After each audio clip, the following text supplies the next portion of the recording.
Panjagutta police station ప్రక్షాళనకు police ఉన్నతాధికారులు నడుం బిగించారు. ఈ మేరకు పిఎస్లోని మొత్తం స్టాఫ్ను బదిలీ చేశారు.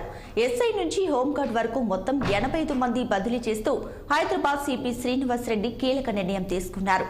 పోలీస్ సిబ్బంది పనితీరుపై పలు కీలక విషయాలు బయటికి రావడంతో ఫైర్ అయ్యారు. అవినీతి ఆరోపణలు, మాజీ ఎమ్మెల్యే షకీల్ కుమారుడు కేసు వ్యవహారం నేపథ్యంలో తీసుకున్న నిర్ణయం తెలంగాణ పోలీస్ శాఖలో పెను సంచలనంగా మారింది.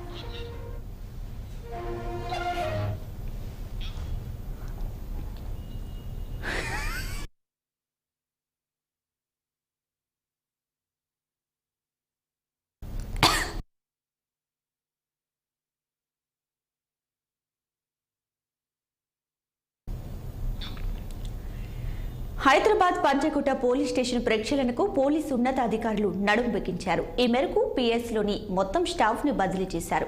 ఎస్ఐ నుంచి హోంగార్డ్ వరకు మొత్తం 85 మంది బదిలీ చేస్తూ హైదరాబాద్ సిపి శ్రీనివాస్ రెడ్డి కీలక నిర్ణయం తీసుకున్నారు.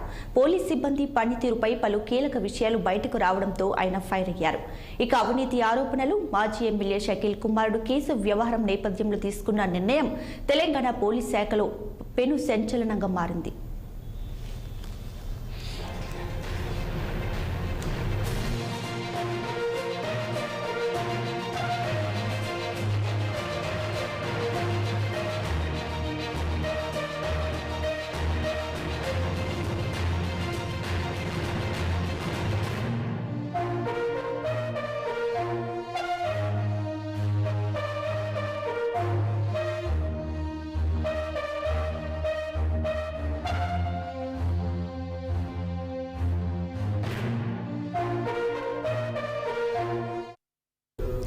హైదరాబాద్ పంజాగుట్ట పోలీస్ స్టేషన్ ప్రక్షాళనకు పోలీసు ఉన్నతాధికారులు నడుం బిగించారు.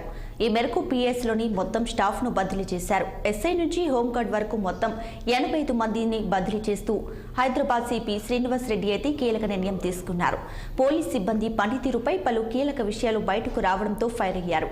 అవినీతి ఆరోపణలు, మాజీ ఎమ్మెల్యే షకీల్ కుమారుడు కేసు వ్యవహారం నేపథ్యంలో తీసుకున్నటువంటి నిర్ణయం తెలంగాణ పోలీస్ శాఖలో పెను సంచలనంగా మారింది. ఇక ఇదే అంశంపై మరింత సమాచారాన్ని మా క్రైమ్ రిపోర్టర్ మణికంఠ అందిస్తారు. ఫోన్లో మణికంఠ, చెప్పండి. పంజాగుట్ట పోలీస్ సిబ్బందిని బదిలీ చేస్తూ హైదరాబాద్ సిపి అయితే కీలక నిర్ణయం తీసుకోవడం జరిగింది. సో ఎంత మందిని మొత్తం బదిలీ చేశారు, డీటెయిల్స్ ఏంటి? దీపిగా, ఇప్పుడు ఈ రోజు మార్నింగ్ అయితే హైదరాబాద్ సిపి కొత్తకోట శ్రీనివాస్ రెడ్డి గారు అయితే హైదరాబాద్ పంజాగుట్ట పిఎస్ పరిధిలో ఇన్స్పెక్టర్ దగ్గర నుంచి హోంగార్డ్ వరకు మొత్తం 85 మందిని అయితే బదిలీ చేస్తారు. ఉత్తర్వులు అయితే ఏఆర్ అటాచ్ చేస్తూ బదిలీ చేస్తారంటే తెలిసింది దీపిక. కాకపోతే మాజీ ఎమ్మెల్యే షకీల్, ఏదైతే బోధన్ ఎమ్మెల్యే షకీల్ ఉన్నారో, ప్రతిబంధ హిట్ అండ్ రన్ కేసు దాని దర్యాప్తు కోసం అనేక అవకతవకలు చేశారని చెప్పి ఆల్రెడీ బోధన్ సిఐ కూడా అరెస్ట్ అవ్వడం జరిగింది, సస్పెండ్ అరెస్ట్ అవ్వడం జరిగింది. దాంతోపాటు ఇక్కడ ఏదైతే పిఎస్ లో కానిస్టేబుల్ దగ్గర నుంచి కానీ హోంగార్డులు అన్నా సరే ఇకంటే సమాచారం అయితే లీక్ అవుతుందని చెప్పి భావించి ఈ రోజు అయితే కొత్తకోట కమిషనర్ అయితే మొత్తం పిఎస్ లో ఉన్న వాళ్ళని బదిలీ చేయడం జరిగింది.